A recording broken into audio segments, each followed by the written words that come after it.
मैं समझता हूँ कि जिस प्रकार के एक पक्षीय पूरी समझौता अगर आप देख लें, एग्रीमेंट देख लें, तो ऐसा लगता है कि और राहुल गांधी जिन बातों का है, राहुल गांधी की बातों में दम है।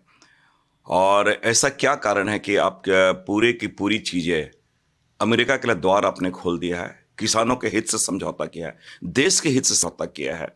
मैं कहूँ कि 53 लाख करोड़ का आपका बजट है, 46 लाख करोड़ आप पर एनम उनका उनके लिए मार्केट ये खोलना है। कैसे हो पाएगा और कौन चीज आप परचेज करेंगे, ये आप बताना। दूसरी बात, एक लाइन और मैं बताऊंगा। रूस लगातार आपको धमकी दे रहा है कि अगर आप रूस कर अमेरिका आपको लगातार धमकी दे रहा है कि अगर आप रूस से तेल खरीदेंगे तो 25% और टैरिफ आपको लगा देंगे। सामान्यतः 3% टैरिफ लगता था, अभी आपको 18% ले गए।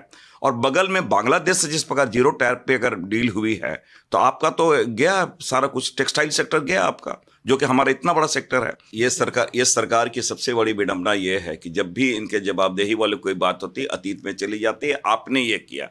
सवाल यह है कि इस बजट में आपने क्या किया है? आपने क्या कोई राहत दी है किसानों को? क्या एमएसपी की कानूनी गारंटी दी है? पहले उनकी बातें इन्हें करनी चाहिए। राहत की जहां तक हम बात करें, राहत की आज अगर बात करें, तो राहत आप टोटली ऑप्टिकल इल्यूजन है। आपका महंगाई जैसे दूध वूध सारी चीज इतनी महंगी हो गई है और 1.2% पे राहत दी गई है। बेरोजगारी के बाद अगर युवाओं के बारे में बात करें तो आप देखें करीब करीब 14% 15% अब बेरोजगारी है।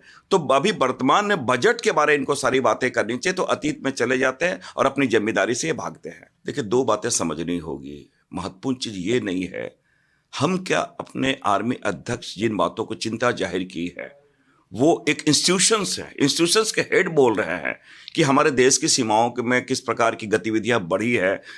हमारे चाइना की बात करें अगर वो उन्होंने किया है, तो मैं समझता हूँ ये चिंताजनक बातें आनी चाहिए, ना कि किताब पब्लिश हुई है ना हुई है। ये महत्वपूर्ण चीज नहीं है। महत्वपूर्ण चीज है जिन बातों को और इंगित किया गया है, देश उसके बारे क्या करा, ये महत्वपूर्ण है। मैं समझता हूँ कि राहुल गांधी जी ने दिन दिन हाथ कंगन कारसी किया।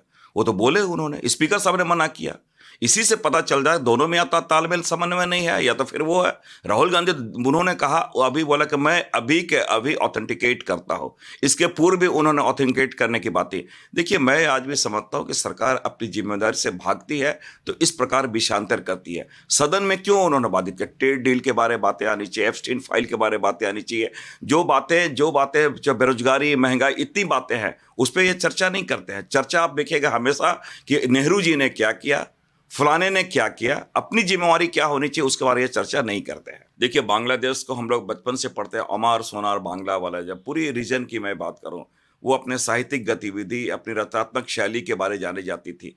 आज बांग्लादेश में जो हालात, अगर विशेषकर अल्पसंख्यकों के प्रति जो रवैया है, वहां भी जिस प्रकार फैनेटिज्म हावी हो गई है, मैं आज जरूर कहना चाहूंगा कि एक लोकतांत्रिक वहां पर पद्धति से लोग निर्वाचित हो, और एक, क्योंकि पड़ोसी हमारा देश है, तो वहाँ शांति बहाल हो और लोग एक बेहतर विकल्प चुन पाए। ये हम पूरी उनकी शुभकामनाएं हैं।